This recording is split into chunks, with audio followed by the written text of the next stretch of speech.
أعوذ بالله من الشيطان الرجيم. بسم الله الرحمن الرحيم. الحمد لله أوله بلا أول كان قبله وآخره بلا آخر يكون بعده، الذي قصرت عن رؤيته أبصار الناظرين وعجزت عن نعته أوهام الواصفين، ثم الصلاة والسلام على سيدنا ونبينا حبيبنا وطبيب نفوسنا أشرف الأنبياء والمرسلين أبي القاسم محمد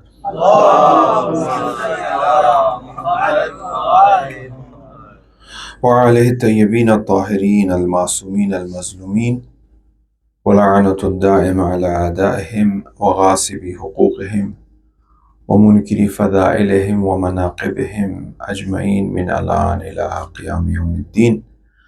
أما بعد، عظم الله أجورنا وأجوركم، والسلام عليكم جميعا ورحمة الله وبركاته.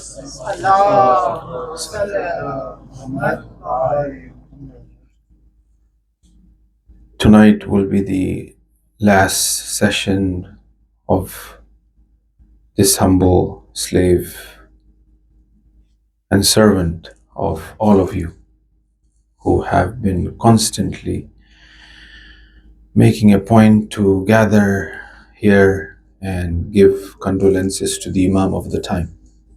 May Allah subhanahu wa ta'ala accept all your gathering and your services, your love and your sincerity for Imam Husayn alayhi salam, for the children of Imam Husayn alayhi salam, for the companions of Imam Husayn alayhi salam. May all of you be given the honor of having the shafa'at of Imam Husayn. May Allah subhanahu wa ta'ala raise the levels of all of your marhumeen and bring them closer to Imam Husayn alayhi salam.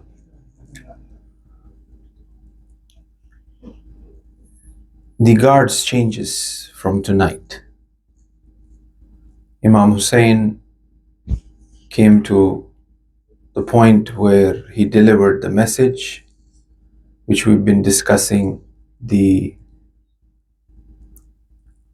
commentary on the Dua Arafa of Imam Husayn, in which we said that the maximum human capacity of downloading, maximum human capacity of understanding Tawheed can be reflected in the Dua Arafa of Imam Husayn, which points out to the theoretical Tawheed. And on the day of Ashura, from day of Arafa to day of Ashura, it reflects the practical Tawheed. Tawheed ilmi in Arafa and Tawheed amali in Ashura. And that was the main purpose of the Qiyam of Imam Husayn alayhi salam, is to protect that Tawheed.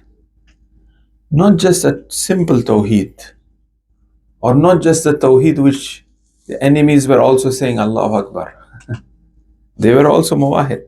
Those who killed Imam Husayn alayhi salam, they were not Christians or Jews or Kafir or Mushrik. They were also saying La ilaha illallah. But that was the main issue, where when Imam Husayn leaves Medina, لِطَلَبِ إِصْلَاحِ فِي أُمَّةِ جَدِّي, clearly the Tawheed which was brought by Rasulullah, the Quran which was brought by Rasulullah, the Sunnah of Rasulullah, the Seerah of Rasulullah, the Seerah of Amirul Mu'minin was completely lost. That's why he mentions in his will to Muhammad Hanafiya, the will that he leaves, that I am doing this Qiyam is for that purpose, for Amal bin Maruf, to create that reform, right? So when he reaches Arafah, there he points out to which Tawheed, what type of Tawheed, right?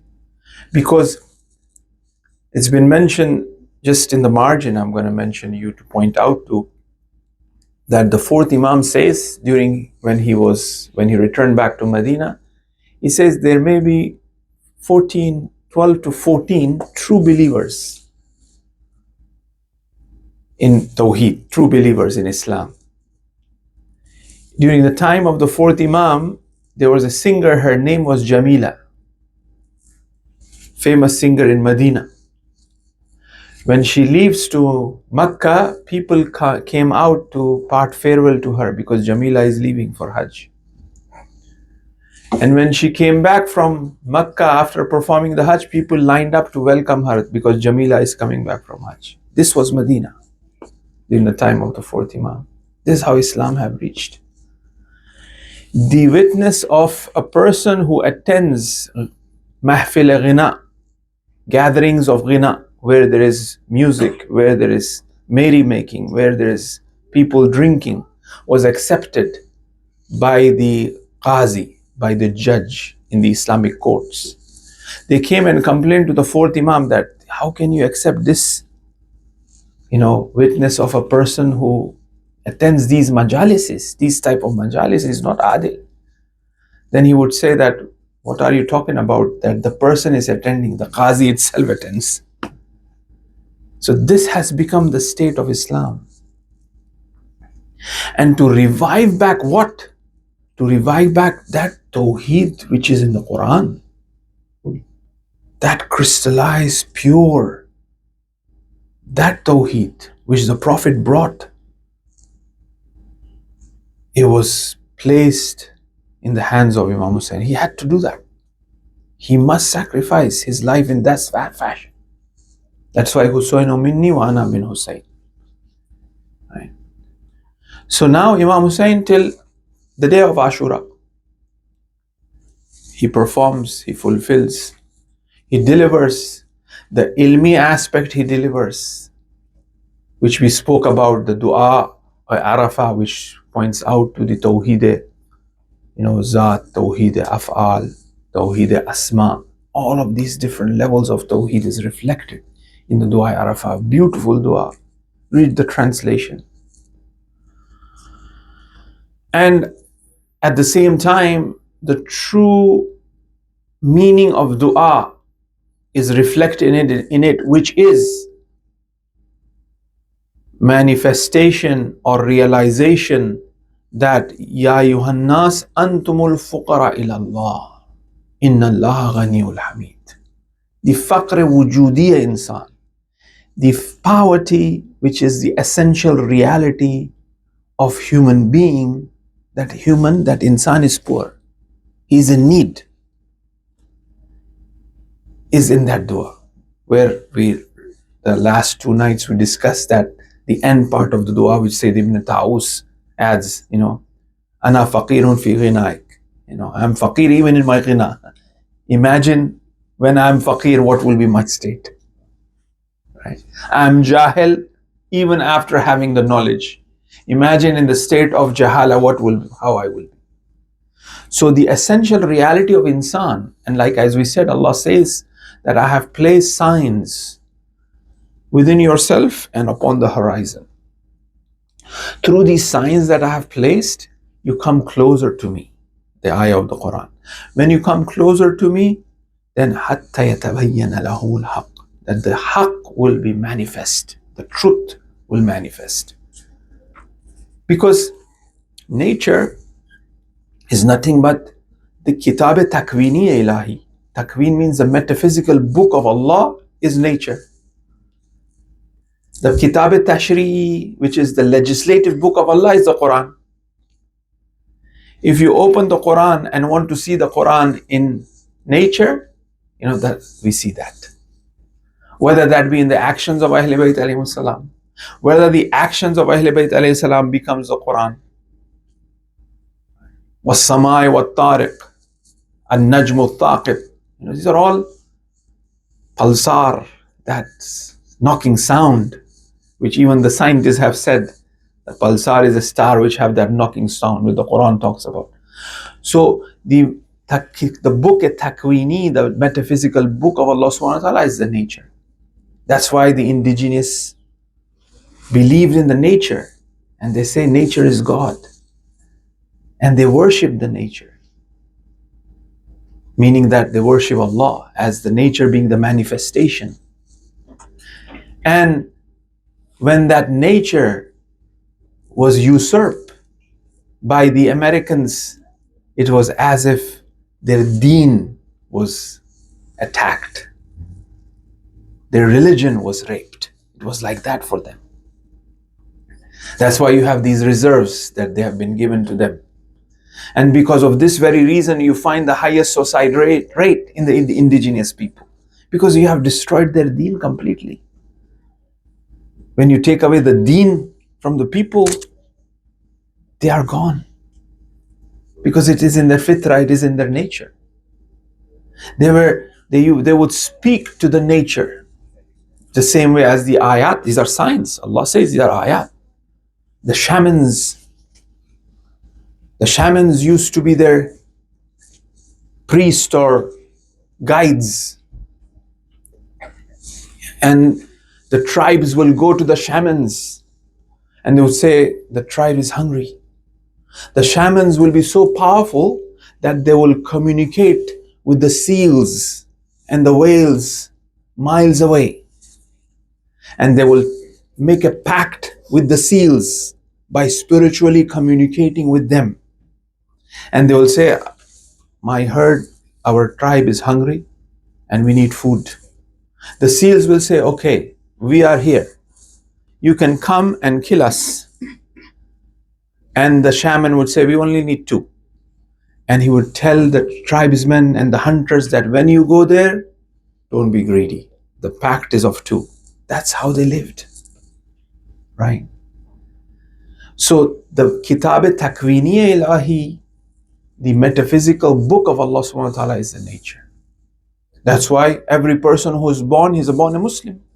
Because he's born on that fitrat. Hypothetically speaking, if there be a person living in far away from the civilization, which we call civilization to be thinking that this is advanced, this is progress, to have communication with our phone. This was not needed for the shamans. They can communicate by nature because they synchronize their soul to the nature, and they could spot miles and miles away who have entered that territory by smelling the breeze.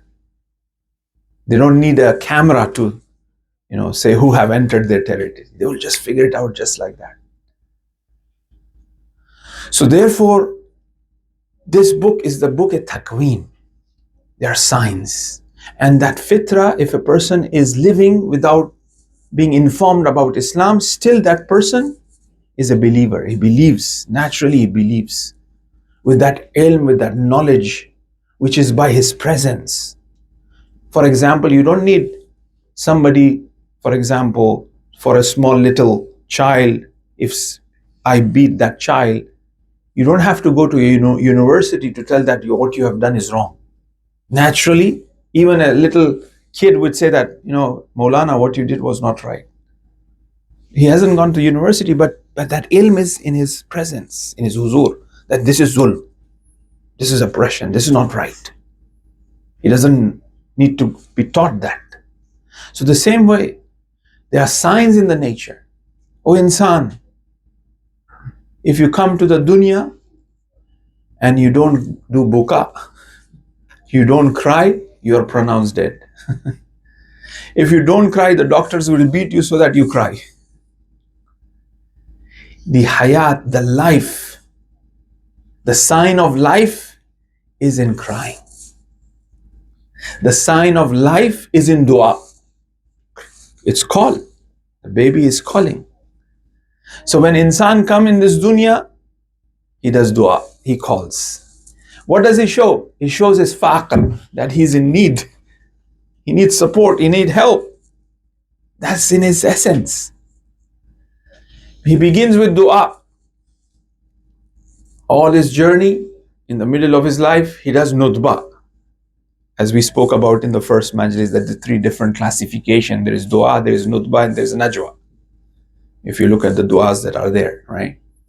So when he comes in this dunya, he calls, he does dua. During all his life, he makes sounds, nutba, he shouts. And when he is dying, he does najwa. He's just whispering. That's his life. When he come to this dunya, we give him azan in the right ear.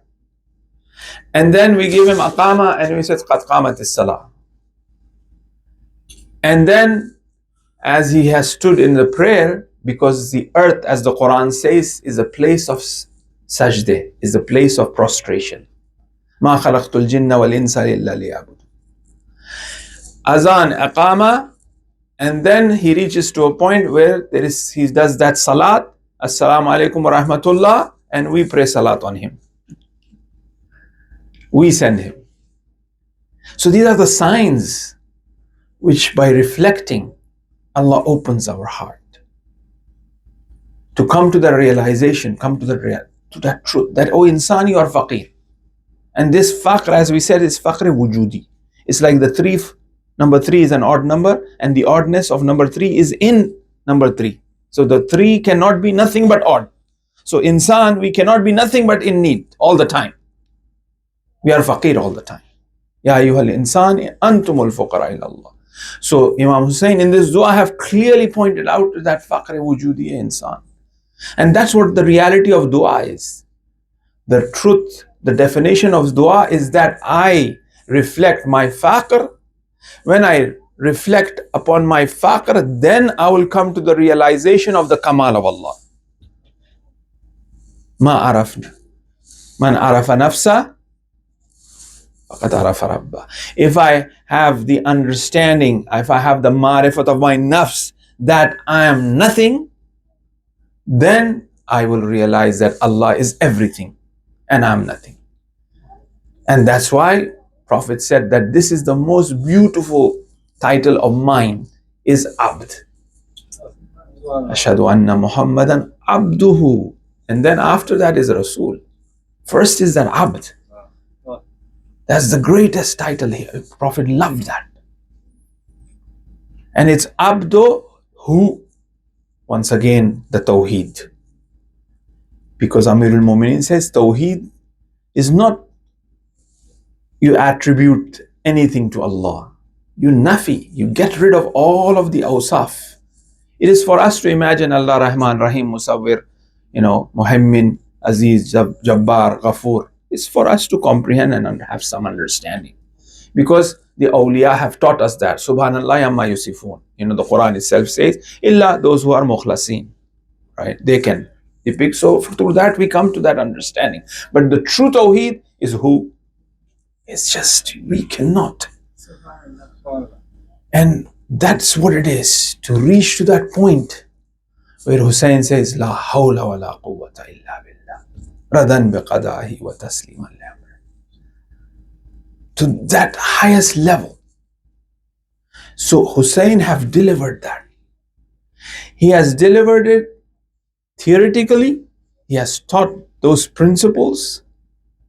And at the same time, he has shown practically as well. Yes, it is possible. La yawmuk yawmuk Abu Abdullah. There's no day like the day of Abu Abdullah. Why? Because it was nothing but the play of the asma of Allah, the play of the names of Allah subhanahu wa ta'ala. And when he taught that, the first student who comes out of this university is Imam Zainul Abidin alayhi salam, who takes charge from now on. Ashura is finished, now it is the fourth Imam. And the other student is who? Who echoes, Ma ra'aytu illa jamila. Anti alimatu bila muallima. It is her. Where the fourth Imam says, you are a knowledgeable one without being taught.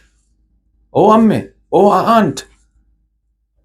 When she's delivering that sermon, she says, calm down.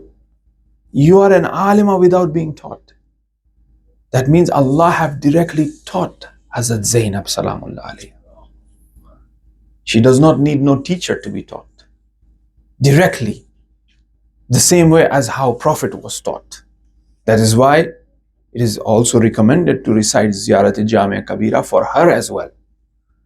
You can recite that ziyarat for her.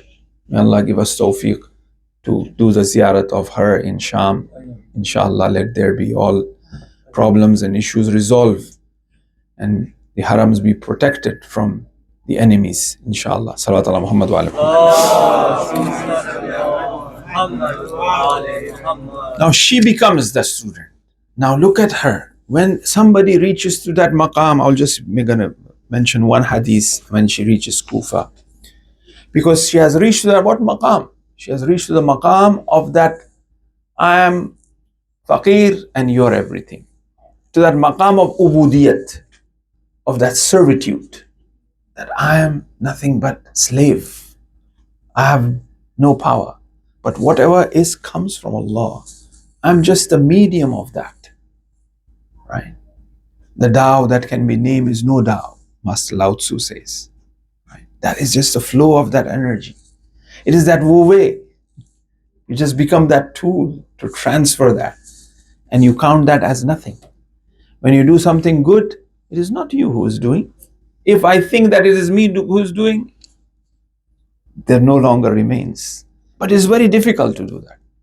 It's very easy to pray behind. I was so happy today. But in the front, oh my God. You're thinking of the people in the behind, or you're thinking so many things, right?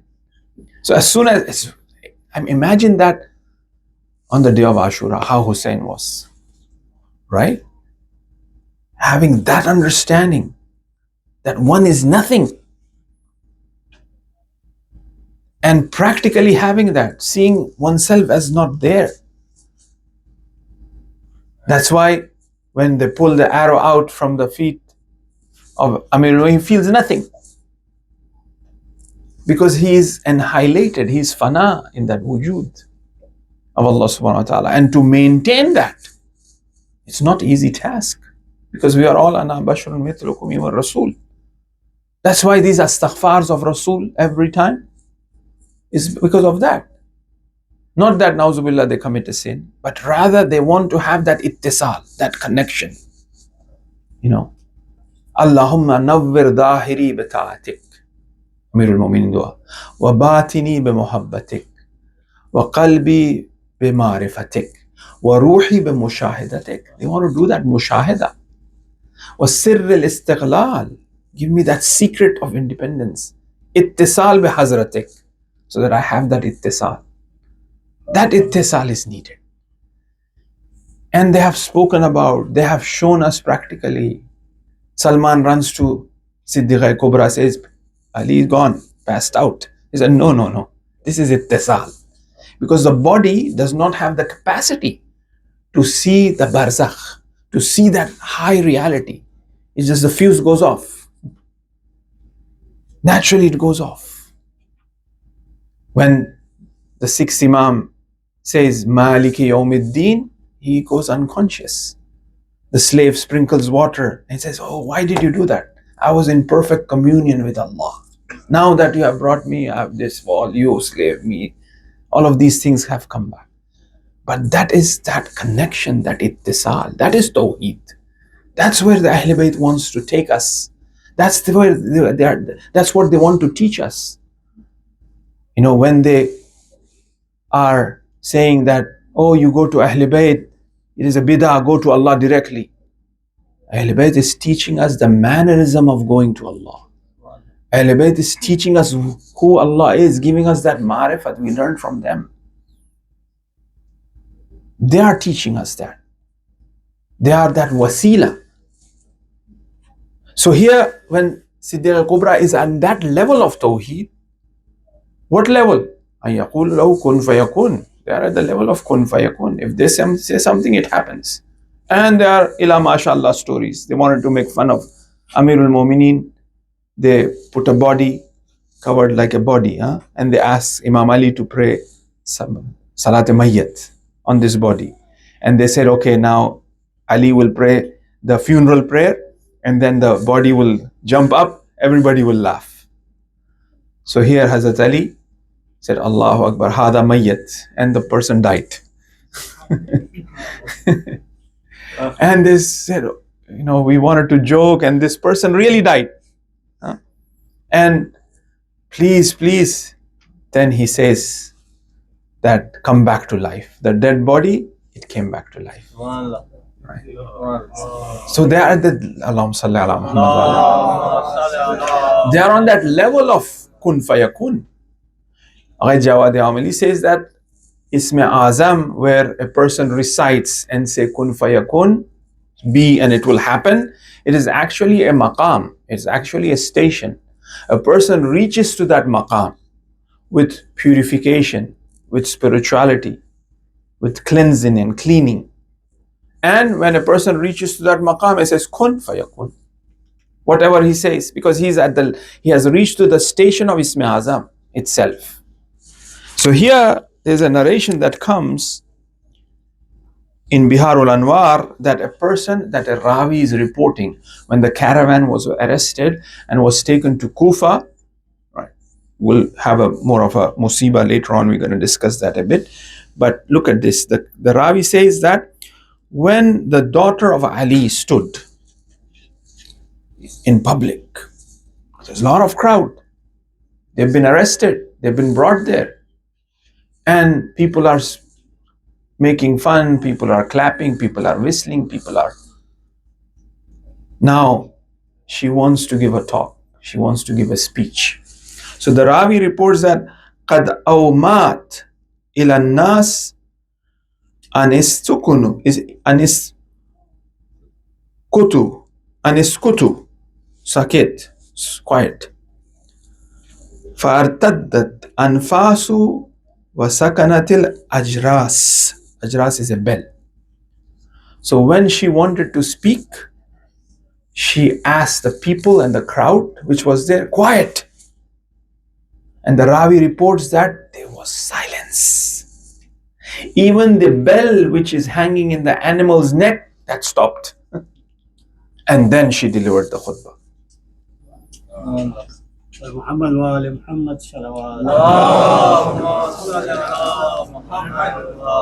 So when and very similar is reported in regards to Abu Abdullah al-Husayn on the day of Ashura, because he wanted to deliver people, it was an army.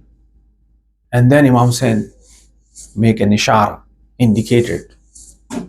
Then everybody was quiet, where Imam Husayn could deliver that sermon. Very similar, because she's a student, as we said, Hazrat Zainab and the fourth Imam after Ashura.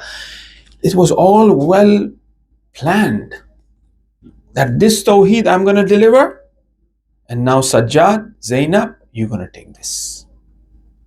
And you're going to deliver in the heart of the Sham, in the heart of the enemies.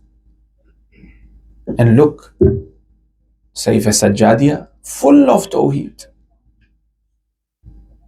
Full of Tawheed. Dua Abu Hamza Somali, full of Tawheed. Tawheed-e Zat, Tawheed-e Afal, Tawheed. Dua Makarimul Akhlaq. All of that is nothing but Tawheed. Pointing out to that reality and that truth, which is very important for all of us. Like as we said, if that is resolved, all of the other problems will be resolved. We always tend to analyze the Qiyam of Imam Husayn to be very, yes, it was against oppression, oppressor, Amar bil Maruf, socio-political, so on and so forth. All agreed. But the bullseye, but the true reality was that Tawheed. If that is understood, all of the other things will be obviously clearly understood, naturally understood. And that's where we need to focus on what was this maqsad, the purpose of this azadari of Imam Husayn that we have performed and that we perform, right? And the teachings or the advices of Ahlul Bayt alayhi salam to recite Ziyarat Ashura every day, for example, or to have Majlis of Imam Husayn, give salams to Imam Husayn, curse the enemies of Imam Husayn. Oh, enemies died, nothing, they are gone, their graves are not there as well. But still we say, we give la'na on them. It is actually giving la'na on them and those who are of that type. Because a Husayni never oppresses and never accepts oppression. That's what Husayn taught. The Majlis of Imam Husayn teaches us that we are not supposed to oppress anyone, and at the same time, we are not supposed to accept oppression from anyone. So, not accepting the oppression, whether that be Yazid of that time or Yazid of today, we're not going to accept oppression. That's what the Majalis of Imam Husayn teaches us. That's what the Ziyarat-e-Ashura is teaching us. The Ziyarat-e-Ashura is telling what? In the comfort of our home, what do we ask? Oh Allah, give us Maqam Mahmud. The Quran says this Maqam Mahmud is for Rasulullah. Somebody who does tahajjud, somebody who does Quran, and this Maqam Mahmud is very special and unique, and that's for Rasulullah. But in Ziyarat-e-Ashura, what do we ask? We ask, oh Allah, please give us Maqam Mahmud. It's like, we don't know how to drive. We are asking that our father, can you buy me a fighter jet? We don't even know how to drive a bicycle. आज हमारे दोस्त नहीं आए, वो मौलाना यहाँ बैठो, वो पूछता है ना, वो बच्चा, it's like that. बेचारा ऐसा, okay बैठो, जाओ बैठो, बिस्मिल्लाह, अलहम तो बोलो. So it's like us, we are asking Maqam Mahmud. Baba, what is Maqam Mahmud? In the comfort of our home, with our feet stretched, sometimes lying in a bed or sitting comfortably, our mind all over the place. Who have given that honor? Who have given that jurrat? Right? It is Imam Husayn who have given us that jurrat. It is his sacrifice who has given us that jurrat to ask Allah for that. The same child, if we said, Hamush, बेचारा वो तो member से उतर आएगा भी नहीं member के करीब, right? But we, because of love, we say, oh beta, yeah, we give them that jurrat to go and sit. If we tell him off or say no way, so it is Husayn and his sacrifice and his love for his believers, for his lovers.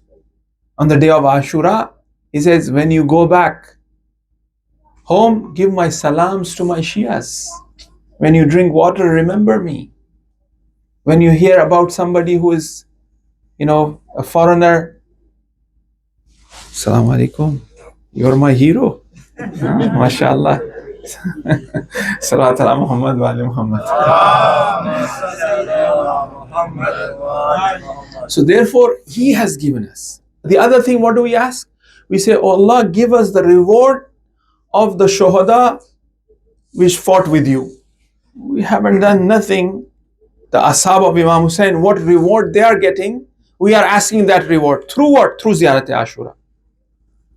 It is this. So now, when we are asking that, don't we have to really do something about reaching that Maqam Mahmud a little? Otherwise, it will be a joke. For him to come on the mimbar, he has to do something. Right? Not that he remains the same. After 40 years I come, he says, Maulana Beto, it doesn't make sense, right? We'll be saying, what's up with you? What's wrong? So we have to do something to reach to that Maqam Mahmud, to understand those, Rabbaniyun, the Ashab of Imam Husayn, is addressed as awliya.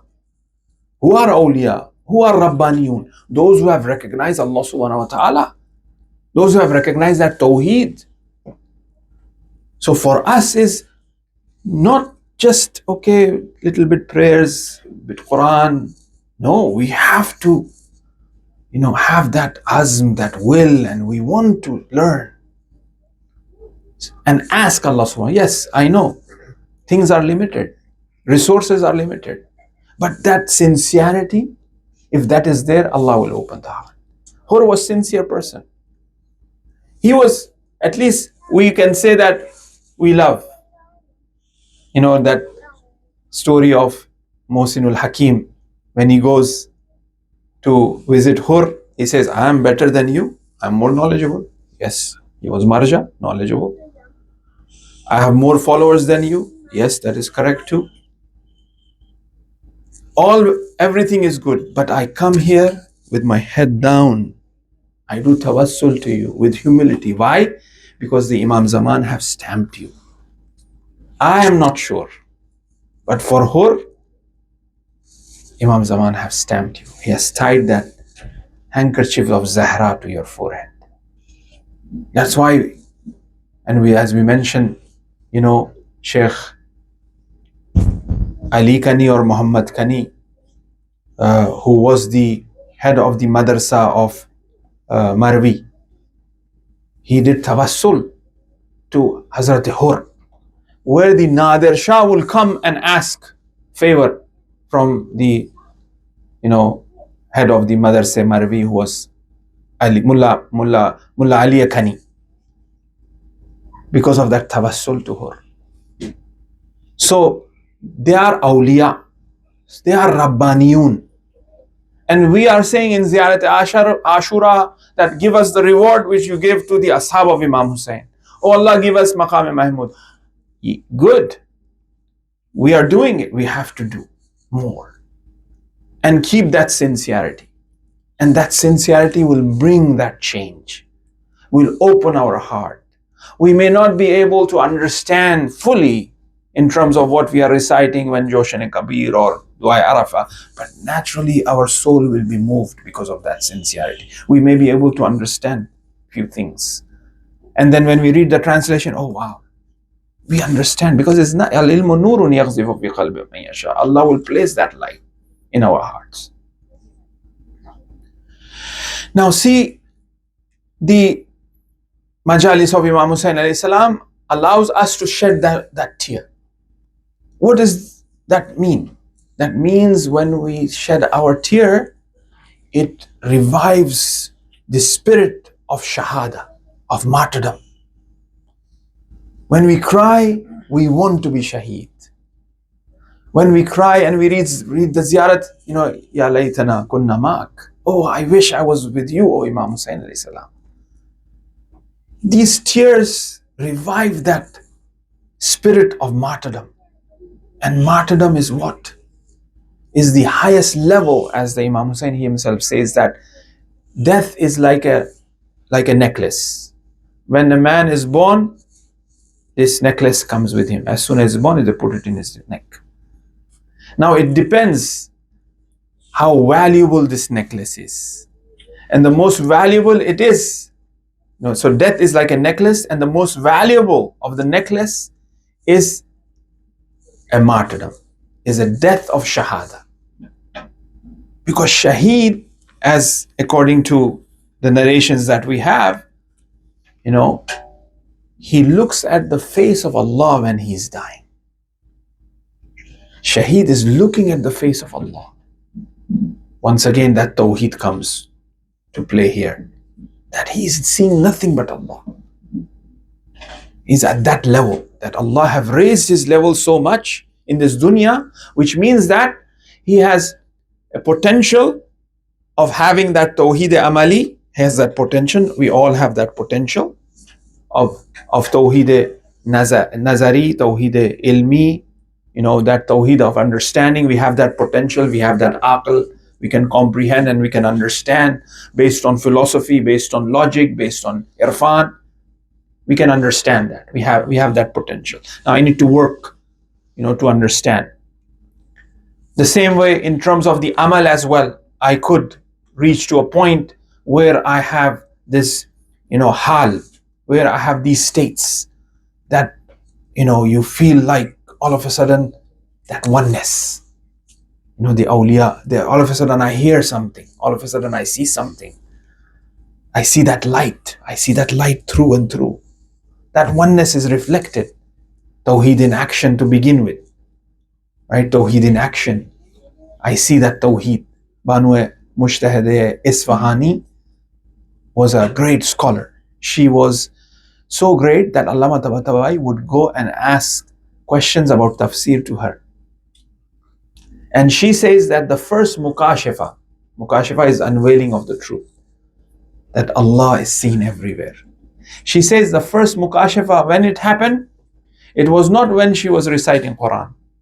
It was not when she was on the prayer mat. It was when she was brooming the house. That was the first time she had that mukashifa. Where every action of ours is ibadat. Ma khalaqtul jinna wal insa illa liya'budun. Sometimes we think that, the mukashifa and all of these spirituality must be that on Quran or on the prayer mat. No, sometimes it's very simple. It's very simple. It's something that we do and we don't even realize that we have done. There's so much reward for that. There are so many stories in regards to that. The writer was writing, he was a great scholar, and a fly comes in and sits at the needle of the pen and was drinking the ink. The writer says, "Oh, I should not write now. I want the fly to drink, quench the thirst," and he leaves. And the scholar says, all of my books and amal that I have done, one side, it was all for my ego, but this action which nobody knew, Allah gave me so much. So we sometimes think that, to have that ecstasy, to have that spirituality, is that we have to be in a state of that. But it could be just very simple thing. Making somebody happy, listening to somebody who is our father, our mother, our brother, our children. It could be that. Salat ala Muhammad wa ali Muhammad. So a shaheed reaches to that point, that where he sees Allah subhanahu wa ta'ala, where he sees that tawheed. And as we said, sometimes it is in this dunya as we have that potential, to see that, but sometimes we don't. But we have that sincerity, we have that love of Ahl Bayt. Then what does they say? Man mata hubbi ali Muhammadin. Whosoever dies in the love of Ali Muhammad, mata, he has died a death of shaheed. What an honor. Look what love is doing. We spoke about love as well in Ziyarat, in Dua Arafa, that how important love is, while comparing the munajat of Shabaniya of Amirul Mu'minin, when he says, "Why khastani, awaken the love in me so that I don't commit a sin," because sin have a passion.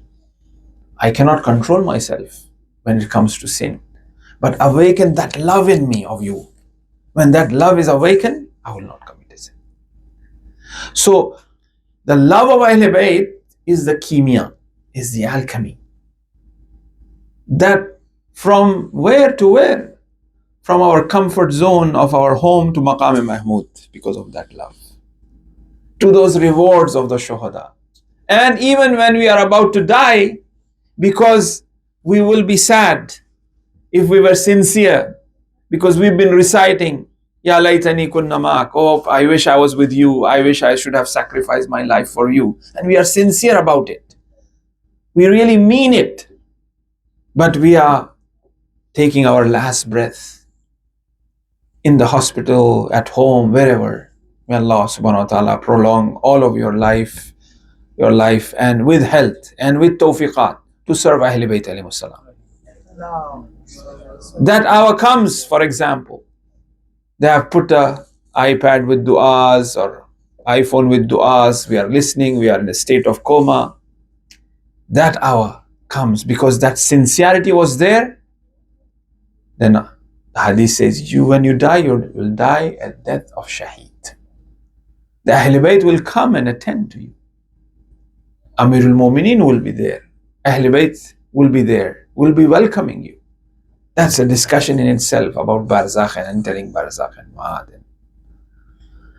But it is that love of Ahl Bayt is taking us to what point? To the point of Tawheed. Realizing that Tawheed, seeing that Tawheed, right? Salat ala Muhammad wa ali Muhammad.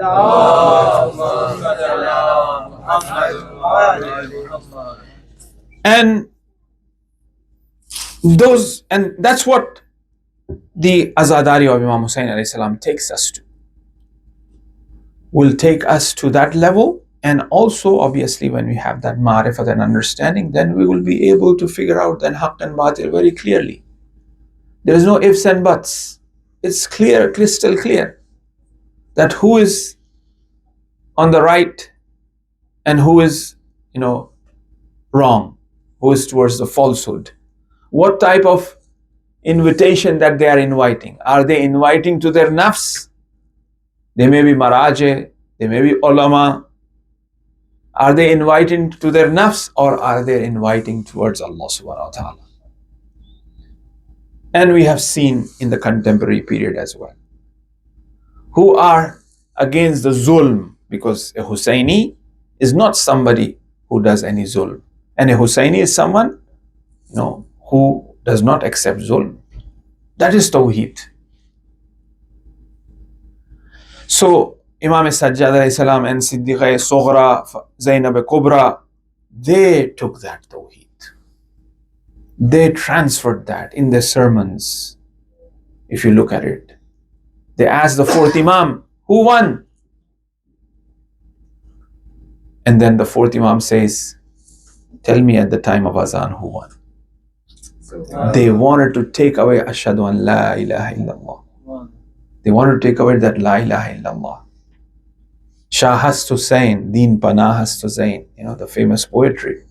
Haqqi la ilaha, Haqqi la ilaha illa, Haqqak bibina la ilaha illa. Yeah, that's Imam Husayn. Allah have protected that. There were so many battles, so many people were killed in history. We have seen just a few, one day battle took place in a very remote place. But look how that sacrifice of Imam Husayn remained. Ayatollah Misbah Yazdi says that, Husayn gave everything what he had, everything. And Allah says that, oh Husayn, as you have given everything what you have, and if people come through your door, I will do everything what you tell. That's why Husayn becomes the door of ata, of giving. Tawheed, as we said, when the fourth Imam was brought in the courtyard of Ibn Ziyad, Ibn Ziyad says, who is this young lad? He says, Ali ibn al-Husayn. He said, I thought Ali was killed. He says. Then the fourth Imam says, yes, that Ali which was killed was my older brother, and the people killed him. He says, no, Allah killed him in order to show that we are on truth.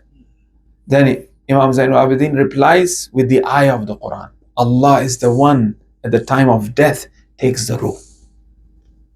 There's a verse in the Quran that, because there's a verse in the Quran which says that angels come and take the ruh when people die. Malak, one angel comes and takes the ruh, and Allah comes and takes the ruh. Why he did not say angels comes and take the ruh? Why he did not say an angel came and took the ruh? He says Allah takes the ruh. Because this points out to the height of the person who is leaving the dunya. कोई बड़ा आदमी आ रहा हो तो उसको किस तरह से वेलकम किया जाता है. Somebody who is of high caliber, the honor that given is to that person is what? Full of respect. It was not the task of angels or angel to welcome the ruh of Husayn, to welcome the ruh of Ali ibn al-Husayn. It was Allah himself from the throne came to take the ruh of Husayn. Very symbolic. Throne and Allah coming down. We see that in riwayat. Furugh Shahadat, Agha Saadat Parvar, in the rewards of the ziyarat of Imam Husayn, it says that every Thursday night, all of the Anbiya and Awliya and the angels come to the ziyarat of Imam Husayn, and the sixth Imam says that Allah comes from the Arsh to do the ziyarat of Husayn. That is Husayn on that level of magnanimity, which actually means, he does the tafsir, which means that there's some special mercy of Allah subhanahu wa ta'ala that descends on Thursday night for Abu Abdullah Husayn that doesn't descend for anybody. There are certain manifestations and reflections of certain amount of mercy that doesn't reflect doesn't manifest for anybody, but only for Husayn on a Thursday night. So, why? Because he has raised the banner of Tawheed. He has raised that flag of Tawheed. And that's what we try to reflect a bit upon these nights which we had, to get that message of Tawheed from the Dua Arafa of Abu Abdullah Husayn, to get that message from the sacrifices that the Ashab have given, that Imam Husayn alayhi salam have given. And our task and our responsibility starts from now. As they say that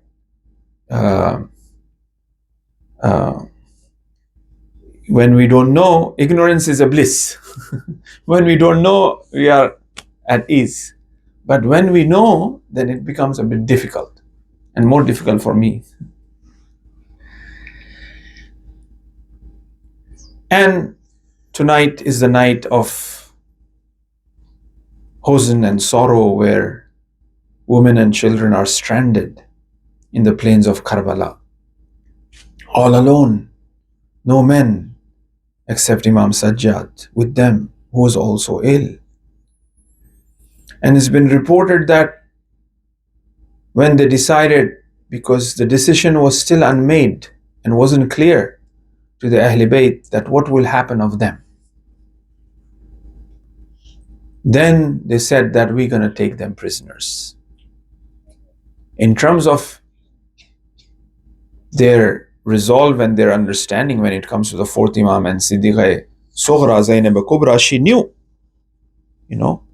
but overall, in general words, it wasn't announced. But they say, we're going to take them prisoners.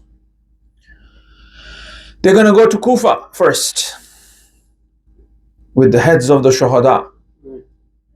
The first manzil, or the first place they're going to be put in prison, is Kufa. What is Kufa? Where is Kufa? Kufa was the Darul Imara of Amirul Mu'mineen, Ali ibn Abi Talib, who is going there as a prisoner. The daughter of Ali is going there as a prisoner. Two historical narratives I will mention here to reflect upon the state of Zainab. One evening, Imam Ali alayhi salam returned to Kufa from Medina, and along with him, it was Zainab who came.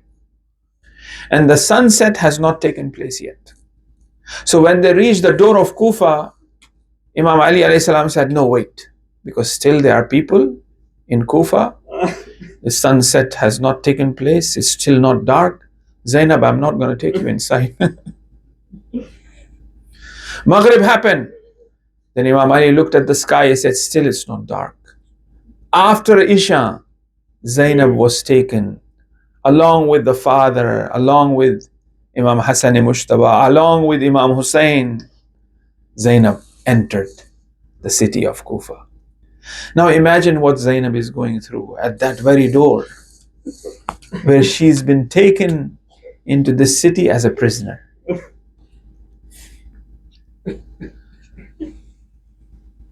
Another incident, let's go back a bit, that when they were arrested and they were about to be put on the backs of the camel, which have no saddles, which have no chambers on it, Zainab came out as a prisoner. And the enemies took the caravan through the Qatlgah, through where the bodies of the loved ones were. And as Zainab came out and sees that where is Abbas, who was the protector of the chadar, was the protector of the hijab of her. Where is Akbar? How it was an entourage. It was how she was cared and taken, but nobody is there, and Zainab is all alone. Little children, Sakina, Kulsum. And then finally, when they've been taken through the Qatlgah, that was the worst part. That when Imam Sajjad alayhi salam saw the body of his father that way, Zainab is the one who protected the wilayat. Whenever she saw something, she came quickly and reminded the Imams. When Ali Akbar died, they said Zainab came out because Zainab said, "Oh, look at Husayn. It is as if the ruh of Husayn will leave the body. He was in such a pain." What did Zainab do? Zainab says, "Brother, inna lillahi wa inna ilayhi raji'un. May Allah accept your sacrifice." Here is Imam Zainul Abidin. As they say, when Zainab saw Imam Zainul Abidin, that it is as if the ruh of Sajjad will leave the body. A body of his father in that way, with no head, on the floor. And then she comes quickly and swiftly, "Sajjad, apne aap ko samalo Sajjad. Tum imam waqt ho Sajjad. Apne aap ko samalo. Inna lillahi wa inna ilayhi raji'un. खुदा तुम्हारी कुर्बानी को कबूल करे सज्जाद." फूफी अम्मा, मैं कैसा अपने आप को संभालूं जबकि मैं देख रहा हूं कि दुश्मनों की लाशों को उनके रिश्तेदार आके दफना रहे हैं, मेरा बाबा बेगोरो कफन जमीन पर, किस तरह मैं अपने आप को संभालूं बीबी। फिर जब ज़ैनब खुद इस लाशे को गौर से देखती है तो शायद उसे वो किस्सा याद आ गया होगा कि जब ज़ैनब मदीना में धूप में आराम फरमा रही थी, ये रिवायतों में हमें मिलता है, हुसैन आते हैं हयात में, सहन में आते हैं, देखते हैं कि बहन सो रही है। यहाँ पर हुसैन देखते हैं कि ज़ैनब को ये आफताब, ये सूरज तकलीफ दे रहा है, ज़ैनब को आराम से सोने नहीं दे रहा है। हुसैन आके अपनी चादर को अपनी अबा को पहला देते हैं, अपनी अबा को पहला देते हैं ताकि ये सूरज की किरणें ज़ैनब तक ना पहुंचने पाए, ताकि ज़ैनब चैन से आराम कर सके। इतनी देर ठहरते हैं कि हुसैन के माथे पे पसीना आने लगता है और ये पसीना ज़ैनब पे गिरता है। ज़ैनब जाग जाती है, कहती थी, भैया आप कब से यहाँ ठहरे हो, आप पसीना पसीना हो गए हो। और यहाँ पे ज़ैनब देख रही है कि भैया का लाशा है और कफन नहीं है, और भैया से मुखातिब होके कहती है, भैया अगर मेरे पास चादर होती तो मैं चादर आपकी होती। बहुत ही मुश्किल मरहला है ज़ैनब के लिए। और फिर ये काफिले को ले जाया गया, कूफे के तरफ ले जाया गया। वो दरवाज़े कूफा और वो कूफे का बाजार, ये बीबी वहाँ की मलिका थी, वहां पे गिरफ्तार करके कैदी बनाकर कूफे में जब बीबी पहुंची है तो क्या देखती है कि जो खवातीन वहां पे है सब चादरों में है। आले मोहम्मद बगैर चादर के है। और फिर उसके बाद हुक्म दिया जा रहा है कि इस सरों को काफिले के नजदीक लाया जाए ताकि ये लोग खवातीन का तमाशा कर सके। कटे हुए सर नेज़ों पे लगे हुए हैं, लेकिन एक सर ऐसा है जो घोड़े की गर्दन में बना हुआ है। लोग पूछते हैं कि ये सर नेज़ों पे है, लेकिन ये सर किसका है जो घोड़े की गर्दन में बना हुआ है। जब माजरा पूछा गया तो बतलाया गया कि ये सर है अबुल फजल अब्बास का, कि इस सर में ताकत नहीं है कि ये नेज़ों पे जब चढ़ाया जाता है तो बीबियों को बगैर चादर बगैर मखना के देखता है तो जमीन पे गिर जाता है। इसी वजह से इस सर को घोड़े की गर्दन में लगाया गया है। वाह मोहम्मदा वाह अब्बासा अला लानतुल्लाह अला कौम ज़ालिमीन सयालमुल लदीन ज़लमु अय्य मुनक़लिबिन यनक़लिबून मातम हुसैन या हुसैन या